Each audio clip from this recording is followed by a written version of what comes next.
Welcome everyone, this is Trenton McLeod with Bear Martial Arts, and we're going to talk about what happened when I got to Alliance, right? The last show where I discussed with you guys was me joining Alliance and meeting Cobrinha and Jacare. So Alliance was the headquarters and Jacare was the head guy of the headquarters, and Cobrinha had just flew in from Brazil, so he didn't really speak that much English. And when I got there, I was a little bit skeptical at first, I'm not gonna lie, because when I called the school before I showed up, a British guy answered the phone. He had a very thick British accent.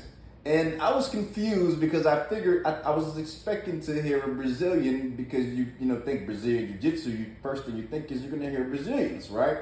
And that wasn't the case, but he was so nice and so informative, he invited me down to actually try the class.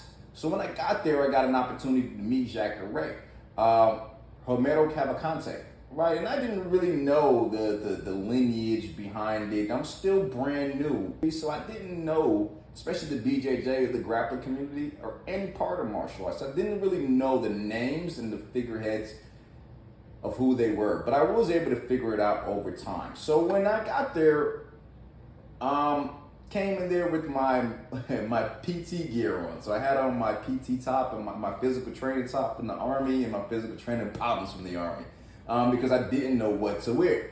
So when I got there, I rolled with the first day I got there, I ended up rolling. They found it if I knew a little bit of knowledge, and then I started rolling, which was fine with me, right? I didn't know specifically how it would go, but I knew I had a little bit of combative experience, and I was holding on to that to be able to help me get through this session. And then I got a rude awakening that there's definitely levels to this.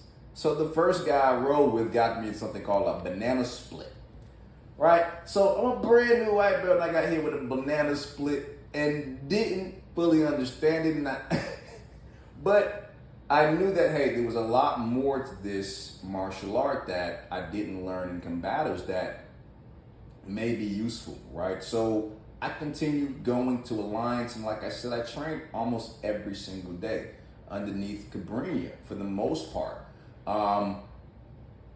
Cobrinha was still, like I said, he was still learning English, so a lot of stuff that was being taught was very broken.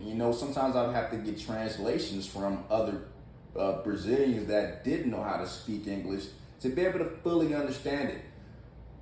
And to be able to help that out even more, I also bought his instructional. So he had a couple of instructionals out too as well, and a lot of the moves that he was teaching was a part of his instructional. So that actually helped slow it down for me too.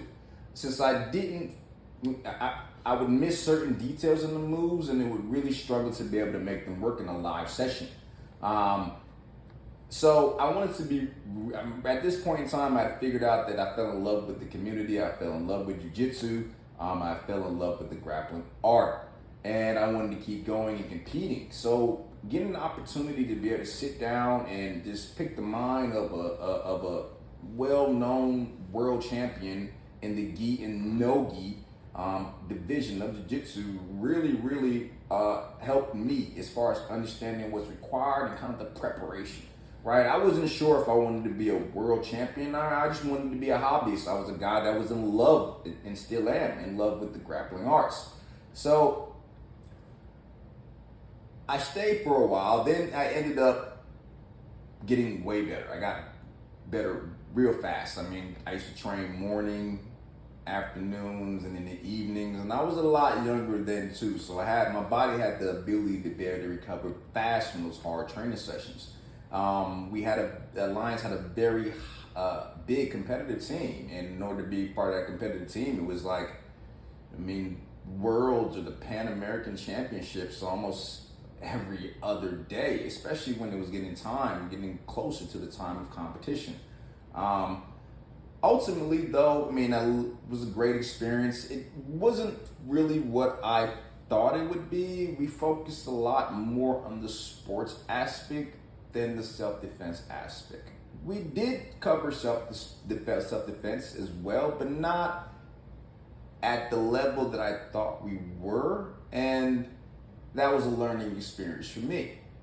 So after training there for a while, maybe 4 or 5 months at Alliance. On my 6th month, I ended up getting my blue belt. I remember how I got it. I was actually training with a black belt, and we were going over a few submissions and trying to get out of the submissions. And I actually caught one of the black belts in the submission, right? I had the submission on tight. I remember it was a clock choke. And when I caught him, Cobrinha, the black belt didn't want to tap. He didn't want to tap. So he was slowly losing consciousness because he didn't want to tap, because I was a white belt at the time. And Cobrinha ran over there to stop it. He was like, stop, stop, stop, because he realized that the guy was passing out, and I didn't. Once again, I'm still a brand new white belt, right? So after that happened, he pulled me to the side and he was like, man, how long have you been training? And which was to my surprise, because I'm like, I come every day. You see me all the time. And then Jack Garay said, hey, you know what? You have to log in. And mind you, at the time, I didn't even know you had to log in. So I was taking classes and wasn't logging anything. So I wasn't getting credit for none of the classes that I was taking. But still was able to get my blue belt because of Cobrinha. Cobrinha really did push for me to get my blue belt, because he was able to see me on the mats on a daily basis, just pushing myself. Also, too, I also competed in my first tournament too as well too, which was exciting, and I'll share that with you guys too in a later time. But yeah, this is my first time getting my blue belt.